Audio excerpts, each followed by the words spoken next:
This next gentleman just penned the very recent book, Rocket Men, the epic story of the first men on the moon. And we have on the phone lines here author Craig Nelson, who just penned that book to coincide with the 40th anniversary of the first moonwalk. It's a pleasure to welcome onto the show Craig Nelson. Craig, welcome to the FDH Lounge, sir. Good evening. Thank you, sir. It's great to have you on. And this book that you had, it really illuminates so many different aspects of Apollo 11. It does, I think, a very good job of getting into some of the notions that people don't really know as much about. I'd like to start on something that people do know at least a little bit something about and get your take on this, because you address this early on in the book, because a lot of people trace the beginnings of the determination of the United States to put a man on the moon to the whole Sputnik project here. And I'd like you to talk about the extent to which Sputnik made the space program really almost kind of a bipartisan obsession. The Democrats and the Republicans were both behind it. It seemed to me to be something that nobody could really afford to stand up and question as far as price tag or priority or anything else like that. Well, what a lot of people don't remember is that when Sputnik and then Laika the dog and then the first man in orbit, Gagarin, and the first woman in orbit, and the satellite that photographed the far side of the moon, all these Soviet space triumphs happened one after the next after the next.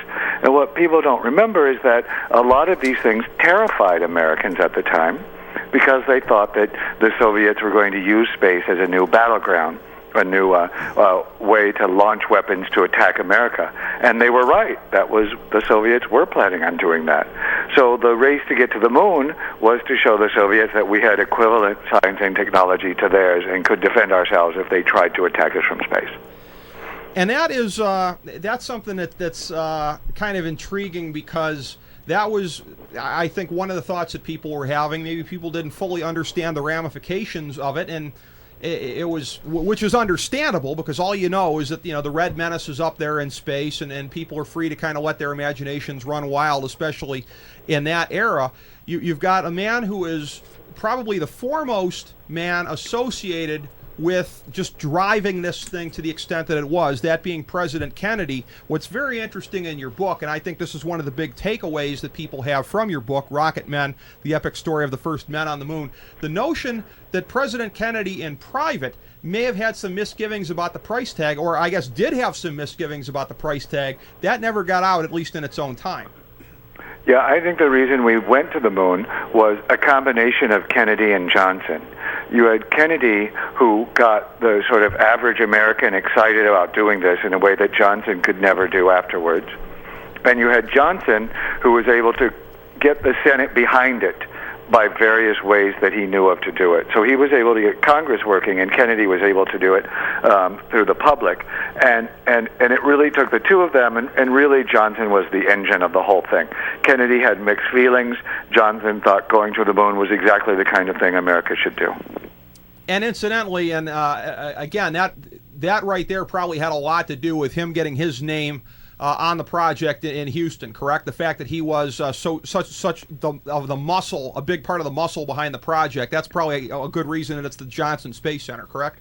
Well, you could say Johnson is the secret father of NASA. He was running the Senate when Eisenhower started NASA in '57, and Johnson was probably the key person to get it going in the first place. He was probably the key person to announce Kennedy's trip to the moon. He was really the person behind the scenes handling all of that. And then after Kennedy's death, he turned it in a priority. He was told again and again by his budget people how much money they would save if they didn't get to the moon in Kennedy's deadline, and he said he owed it to Kennedy to do it. And it ended up happening again within a year of him relinquishing the presidency, so it almost happened on his watch. I mean, within about 7 months or so, with that being the case. Something that I would like to get your opinion on, because I'm always interested in, and it's tough to answer hypotheticals fully, but I just would like to get your idea on this scenario here. What ifs kind of fascinate me, and I think it would be of some interest to the audience here. When you look at the Challenger tragedy of 1986, how traumatic it was to this country, just what a shock to the system it was. What if that had happened in '69? I mean, what if that something like that had befallen the space program at that very delicate moment in time? In your estimation, are we looking at anything that continues to evolve and prosper in the future out of that, or could that have just choked it right in the crib? I'm sure it would have choked it right in the crib. By that time, we started knowing that the Soviets were not going to be able to go to the moon. So soon after, the space race would have probably been over anyway. So if there had been an Apollo 1 type incident with Apollo 11 or 10 or one of the other people going to the moon, and there had been another year and a half delay in moving things forward, by that time it probably would have stopped dead.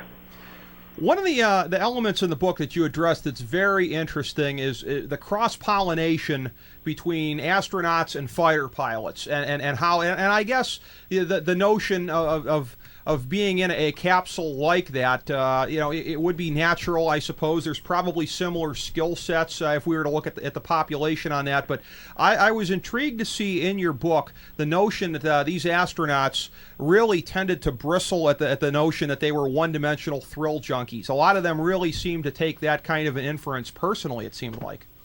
Yeah, first of all, a lot of them didn't like each other. So being included as one group of people that were all very similar was enraging. So that's for starters. The second thing is that they were very cool characters. So this idea that they were daredevils and cowboys and all this kind of stuff, and we're trying to cheat death, and we're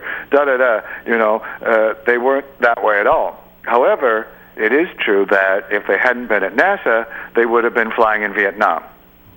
So they would have been doing something just as dangerous. Well, yeah, that would have provided, obviously, its own set of dangers separate from that. Something that I'd like to get your thoughts on here, because the timing of your book, of course, being 40 years since the moonwalk, from when Neil Armstrong, of course, being the first one, and then Buzz Aldrin going onto the moon in July 1969. One of the things that seemed to me, and maybe it was just the channels I was watching in the 24 hours or so of the anniversary, there seemed to be what I thought was a disproportionate amount of attention being given to some of the conspiracy nuts out there. And I'm a big conspiracy guy in a lot of areas of life. I never have grasped the whole notion here of the whole Hollywood sound lot, and this was all staged and everything like that. These deniers, it seemed to me, were getting a disproportionate amount of attention on some of the 24-hour cable news channels here. For somebody like you, who's gotten inside of this as much as you have, who's really grasped the full story of what happened here, what are your thoughts on these people out there with their whole kind of pseudo-intellectual thing of you don't really know what happened? Well, the first thing was that NASA now has a satellite orbiting the moon called the Lunar Reconnaissance Orbiter, taking high-definition pictures. And they've already returned 5 pictures of the Apollo landing sites. And within a day of NASA posting these pictures, one of the conspiracy people sent them to me with an email saying, "Look at the shadows are all wrong, the shadows are all wrong."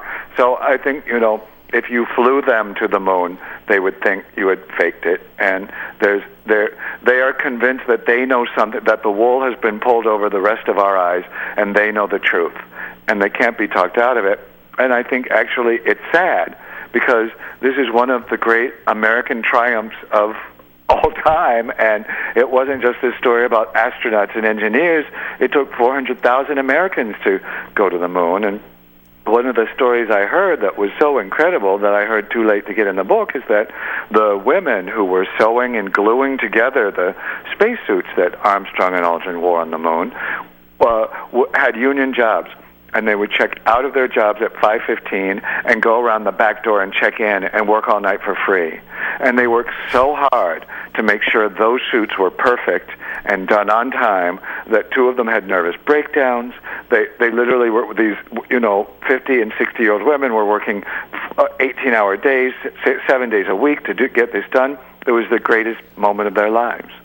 What do you think? And so conspiracy people are taking this away from these women, and I think it's terrible. Yeah, I mean, you think those people are taking it personally? How about all the support people who, you know, the world may not know their names, but they were a part of this in some way? That's really got to enrage them to have these lunatics out there yelling about how this never happened. I mean, that Right. seems unfair to those people as well as the famous names involved. You know, a lot of people who aren't directly involved with NASA think that a spacecraft program is just engineers and scientists, but it's as much a manufacturing operation as a car factory. It involves welders and plumbers and electricians and everybody. So it's all those people who were so proud of the work they did all those years ago that are also getting offended by this.